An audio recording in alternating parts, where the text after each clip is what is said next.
Hi, Nick Tockert here with the Historic Fencing Guild. Well, folks, I'm coming to you from a little different. I'm coming from my kitchen, basically because I'm having lighting issues in my study right now, and I have something a little different.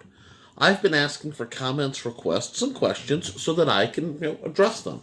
Give me something to do between bouts or when we have times like this where weather and holidays interfere with attendance. So cool.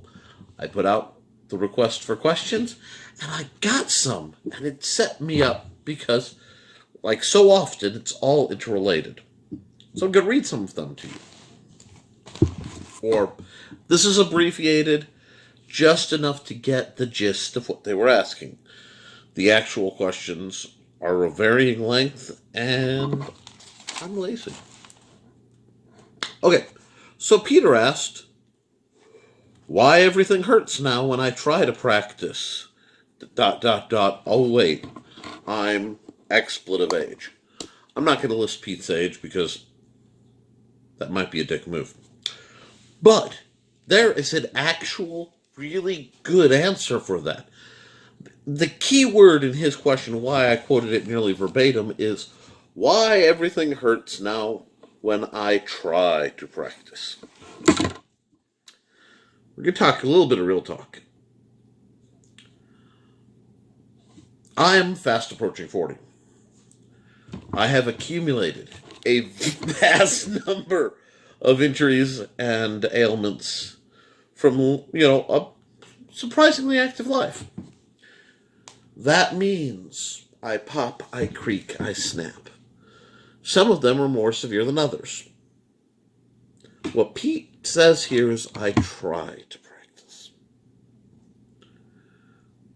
There are two factors.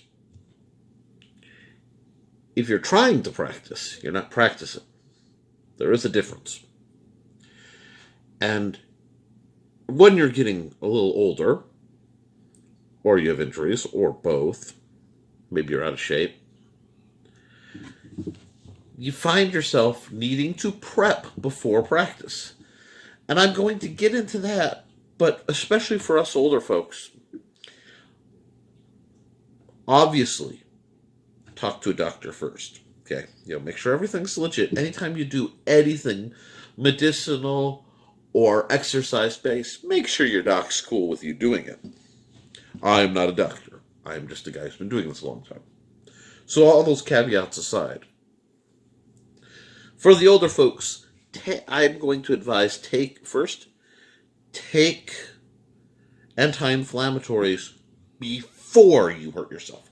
This is a big trick you have to know. I picked it up actually from my podiatrist when I was trying to build up last time things got bad. If you know you're going to do something that's going to possibly rip muscles, tear muscles, etc., take an anti-inflammatory first. I prefer something slow acting and long lasting for that kind of period, uh, like naproxen leave kind of thing. But I'm just saying what I do. This isn't necessarily medical advice. Please don't sue me. But take something like that at least a half hour before you intend to do the exercise. It's really good if you can time yourself something that, if you know the length of the period, something that will cover you during that length, and then you can take another dose as part of recovery. What? There's a recovery? Yes, and I'm going to get into that as these questions go on, because somehow all the questions kind of got rattled all together, and I can answer in one nice overarch. See, Trey asked, address the need for stretching. A whole lot of us come right from practice, get up out of the coats. Hi guys, how you doing? Hey, we're gonna fight? Cool. And start sparring. This happened at almost every single practice I was at when I was in the SCA. This happened at most events when I was in the SCA. This happens a lot. Now, Trey's right. Stretching is very, very important. And she would like me to do a whole breakdown on pre-workout stretching. Now, I did a video a little while ago just showing me kind of goofing around with a cane. But I'm going to do another video, very detailed stretching, because I believe, and we'll get back into it, that if you know you're going to fence, you should stretch after some basic stuff, you know. Ooh, I hope the audio caught that neck pop. But, you know, you're going to slowly stretch your neck. You're going to slowly stretch your shoulders. And if anything hurts, don't do it. But, you know, loosen up. Take that time. Hydrate. You always think about hydrate during or after. Hydrate before. Again, this is part of the pre-game. Okay? Believe it or not, anytime you're doing this, there's a gap. And I'm going to get into it later, but there is a gap between people who get martial artists and athletes. And while, yes, I have a condition right now that is greatly affecting my athletic capability, as that's approached, I hope that this channel will also serve as a bit of a check mark to my personal improvement. But you have to start not take this as something you jump into and jump out of. I really like to have stretching beginning, and I really like to have a cool down at the end. That prevents pulled muscles, that prevents pulled joints. It lets you loosen up, and it gets your mindset out of, gets your mindset into the place it needs to be to fight, and then back out. Now, Richie commented on finding your fight, which is a term I'm big on. It's one of my old terms. My goal is always to help you find your fight. What does that mean? Anyone who is healthy, of the right proportions, and educated enough in a style should be able to perform that style as intended. What does that mean? I can give you a beautiful example. Our good friend Ryan Coker. I get tons of comments about how pretty his form is and how he just slips effortlessly from the different guards in mire.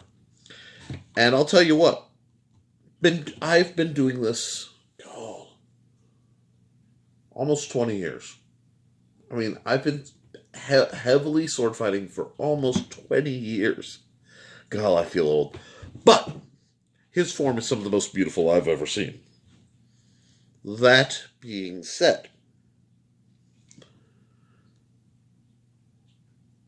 as we age, things don't always work the same way.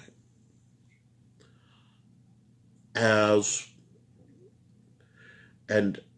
our bodies change, sometimes adjustments have to be made. One thing that I encountered a lot of the basic of understanding how to adjust is a lot of young ladies who would work with me, just coming out of their teens, into the college years, would gain weight, and they would gain weight in their chests. I'm not trying to be indelicate here. And why that matters is, fourth has to always come here. So when you're in fourth position, I'm sorry, I'm in my kitchen, so I don't really have a good product. Fourth, this is a shout out to George, my nephew, who thinks these are a good idea to fight with.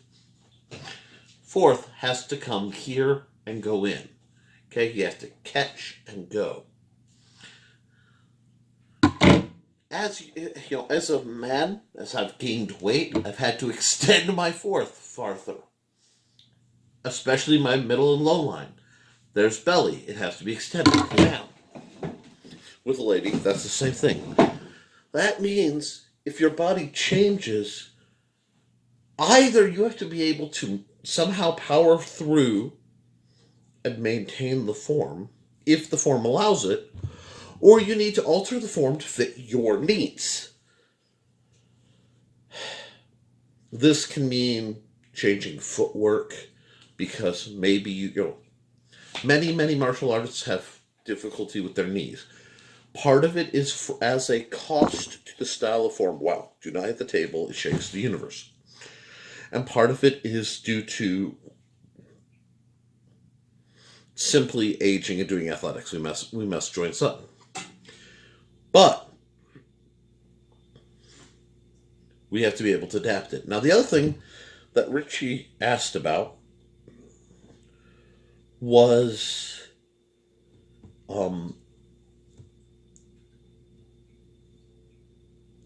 essentially finding the whys you do things, because a lot of period manuals will depict the different stances, and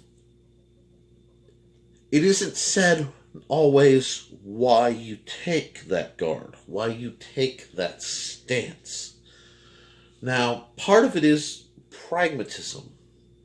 If a swordmaster could write a book, a sane one, that gave you step by step how to do everything, like I do, it risks making the swordmaster obsolete by his own design.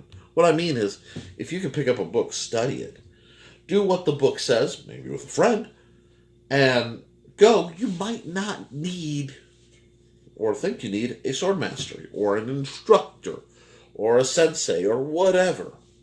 And there are cases of people who many cases, especially in the HEMA realm, where people just picked up a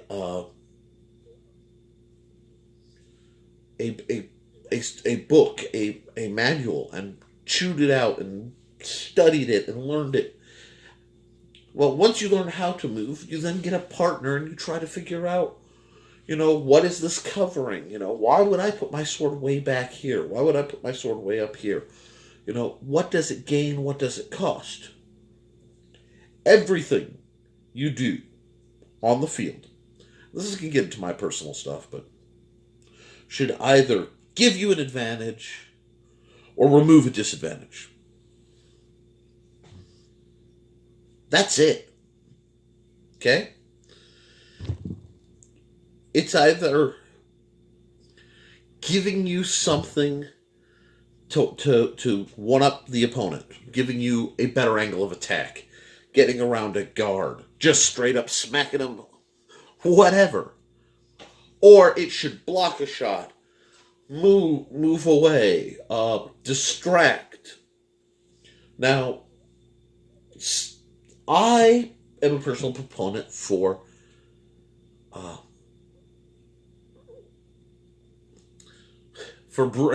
as long-winded as I am, for efficiency in fighting. If you're not fighting, you shouldn't be. If I'm out of range of somebody, and you'll see this a lot of times when I'm fighting somebody new, and I've figured out their range, I'll just relax. I'm off the field, and I look like I'm relaxed. I mean, I'm ready to come on guard as needed, but if I'm really, really comfortable with my range, I certainly don't need to flinch at every shot, because that just burns energy. And I'm old, and honestly, I'm kind of gimpy. And that's a horrible term, but I've had it used against me enough that I've taken it, and I wear it as a badge of honor. Because I was supposed to be in a wheelchair, and I'm not yet. And when that day comes, I'll figure something out. But all these questions from different people at different angles are trying to ask a couple basic questions. And one of them is fencing, is classical fencing a hard art or a soft art? Now, when I think of a hard art, and this is straight out of Eastern traditions, think of something like karate. I try to force myself to enunciate properly. I've studied some Japanese. I'm not trying to sound pretentious. But if you watch the blows, the strikes, the motions are very sharp. They're very crisp. The punches are very abrupt. The motions abrupt. Now, there's a problem I find with hard arts compared to soft arts. The ultimate soft art being like Tai Chi. Tai Chi is an incredible, I mean, it literally is grace and fluidity as practiced by a great many people for the purpose of grace and fluidity. Now, I have seen it weaponized to varying levels, and I have seen it applied to the Jin quite nicely. I think of Tai Chi more as a sword style than an open-handed style. Now that should lay some groundwork for what I think, going all the way back to the question about why do I hurt and how should I stretch. When I am drilling, and I'm drilling alone, I have no need for speed most of the time. My goal in transitioning from guards, my goal in throwing a shot, for me when I'm at practice, it isn't necessarily about even beating my opponent. I've been doing this a long time. I can beat a lot of people. I'm just not fast enough, or in some cases skilled enough to beat. Maybe it's just a matter of the reach makes it nearly untenable. But what I can do every time, especially when I'm, if you watch, you can tell when I'm goofing and when I'm a little more serious, I want my motions to connect. And I will always believe that when you look at a manual, any manual, the most important thing happens between the panels, between the tiles. How you get from one guard to the next dictates, it's literally the motion, and it dictates the intent. So for me, and this is personal stuff, this is how I drill, how I've drilled for a long time. When I'm drilling, I'm going through the motions, but I'm going through slowly. And I'll go through, applying the 9 guards. It works all the muscle groups I'm going to be working. I advanced, I retreat, I move around. But I try to avoid a deliberate kata. I don't teach katas. And the reason I don't teach katas is, I've understood, they're brilliant for muscle memory. They really are. They're very, as a training tool, especially when they're devised, and a lot of people were illiterate, you just have to know it by knowing it. I get that. But if I were to train in a kata, what you end up is a series of training scars. And if you use the same drill too often, 5, 6, 7, 8, if we're doing our offhand blocks too long, I know in the next fight, if I want to be squirrely, I'll do 5, 6, and then pop into a third stab from fourth, because you're laying a pattern down and you're breaking it. The more katas you do, the harder that pattern is programmed in your head. My dear friend Sword Sage, yeah, I'm shouting you out, back in the day, he would come over, and I will admit, the man can do some pretty work. And he'd be doing a new Bagua kata, or something long fist, or some other things we used to play at. And the first step was he'd always show me the kata. He'd do, and I say he'd do the dance, and I mean that actually. It's not derogatory, because fluidic blade work is a dance. Footwork, body positioning. You're matching that in time. Your movements in time and space are controlled. That's a dance, folks. But he would do that. And then, if we were sparring, because I'd fight my style, he'd fight his, every once in a while I could catch the tick where his body, because he'd done so much solo work, would be drawn into the next step of the kata instead of putting the guard where it needed to be practical. That more than anything was very telling. The other thing, and this gets back to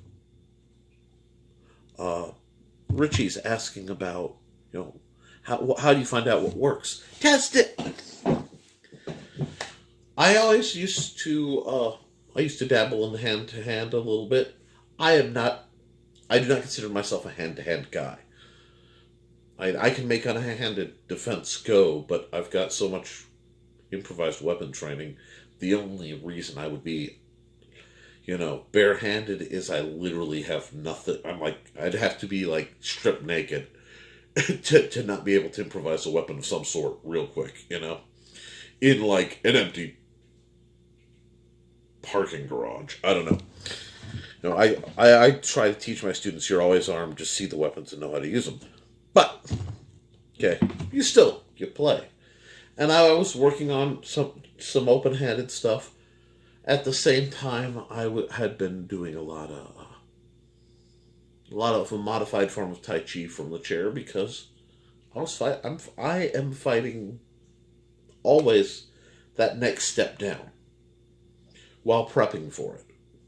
That's just the condition I live in. But if you're still here, thank you. Stepping, I would say, okay, do it. And, somebody puts me in a lock. And first couple times, get a feel for it. Okay. Now I'm going to resist you. And I would provide just moderate inconvenience. I'm not fighting. I'm not necessarily trying to prevent it from happening before it starts. And then the next step after that is, okay, now we're going to spar a little bit. And we'll see if you can even apply it in real time against a fairly untrained in that style opponent.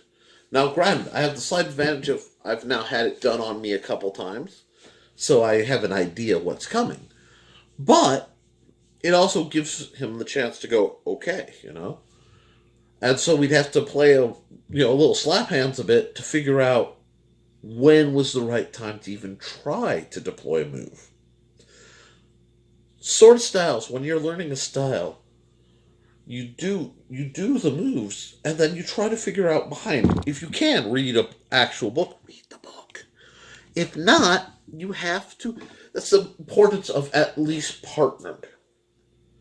This is why I focus on calibration for safety first. You need a partner to be able to learn how your body works, how their body works, how the weapons will move, how so much. So, I personally treat fencing like a soft art. So when I want to stretch for it, I simply practice. Almost made it through without my chicken. I simply practice the style in a slow, controlled manner, focusing on form. And if I do that for a few minutes, 5 minutes, 15 minutes, a half hour, whatever, that can be a decent workout. And I try to do that just about every day.